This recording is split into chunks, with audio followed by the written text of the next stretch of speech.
Just 4 days ago, this secluded town in the middle of nowhere looked like this.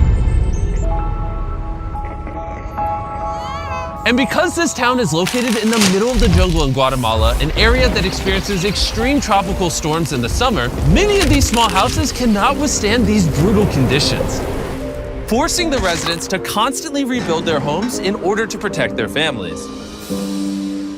However, Guatemala City, a 4-hour car ride away, is in stark contrast to this with its upmarket infrastructure and work opportunities, a gap we really want to bridge.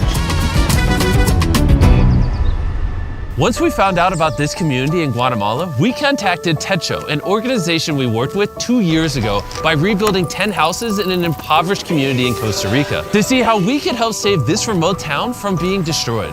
And 1 week later, Darren arrived just outside Guatemala City. And despite its beautiful landscapes and rich culture, he soon experienced firsthand just how difficult it was to reach the small village of Chiziguan, as he had to charter a small plane to a nearby town and then still walk for miles through the thick jungle terrain.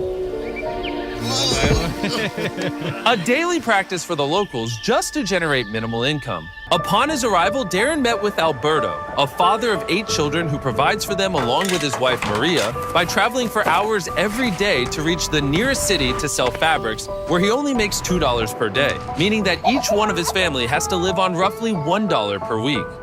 On top of this, the entire family of 10 have to share a singular bedroom. The existing houses that these people are living in are very rudimentary. The floors are made out of dirt, there's no electricity. They have to build fires inside of the houses to cook and keep warm. And on top of that, there's no way for Alberto and the rest of the community to collect fresh drinking water. Todavía llegamos a buscar aguas en los pozos, porque ahí tenemos un pocito que está ahí, pero no nos abastece por la familia que tenemos como no. It is absolutely heartbreaking to witness just how difficult it is for these people to support their families. We want to come and help this community. We want to make a big difference for them. We want to give them a more comfortable and safe environment to raise their families. And so we have got a big plan for all of the work that we are going to do over the next few days with our partner Techo. So in just 4 days, we will be constructing 15 new homes that will have solar panels to provide basic electricity, a sanitation system, concrete flooring, a wood-burning stove, and a rain harvesting system with storage and filtration. In Techo, there are almost 1.5 million volunteers who have passed through the organization. These kinds of activities can change their lives by allowing them to connect with their traditional roots and support these small communities. They help by bridging the gap between those less fortunate than themselves. Early the next morning, with only 4 days to pull off the enormous feat, over 50 volunteers from Techo had arrived in the village to start the construction. And with the lack of roads in this village, Darren and the volunteers had to carry all of the building equipment to the top of the hill, where the new homes are being built, so the next 48 hours are going to be extremely tough.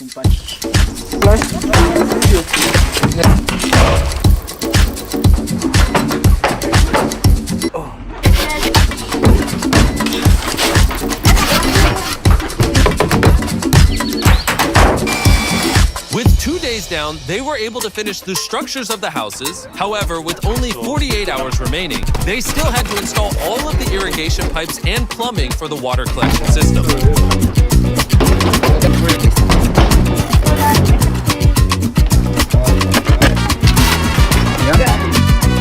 They'll be able to accumulate a lot of water over here so that they've got adequate water available when it doesn't rain. This is a huge upgrade for them. I've never doubted Darren's abilities before, but this one was touch and go. I can't believe it. But they finished just in time before the sun rose to surprise Alberto and all the other families with their new homes. And the children couldn't contain their excitement. Let's cut the ribbon.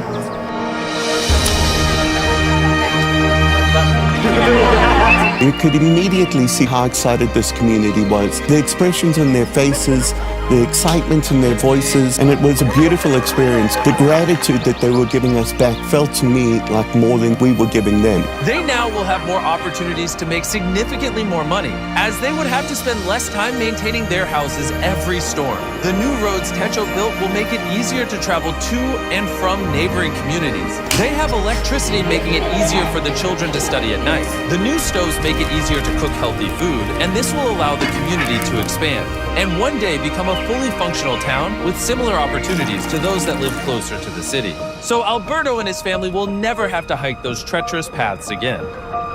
Estamos felices con todo. Mi esposa, mis patojos grandes ya están felices. Me sentí muy contento.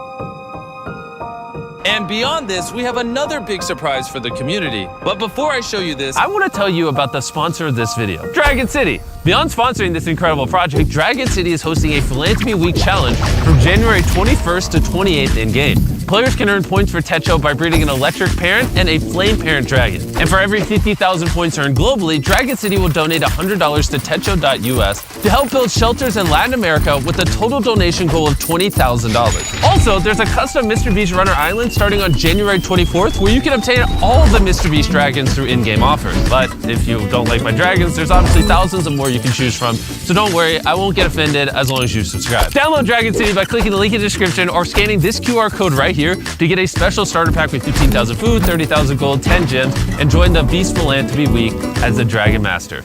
On top of the 15 houses we've built, we are also building a community center, which will serve as additional classrooms for the school, which currently only has 2 classrooms. The woman will use it for training and workshops to learn new skills and to try and find other ways to get a job. The people in this village have opened up their homes, they've opened up their hearts, and they've opened up their communities to us, and we have felt that in this community. Your support on these videos mean the world to me. I hope you guys enjoyed. As always, your eyeballs watching these videos help us help people, but your finger can as well by hitting that subscribe button. So tap it right now and then let us know down below, and get mad at anyone down below that doesn't subscribe. Get mad in a nice way because we support positivity, but mad in enough of a way where they subscribe. Bye.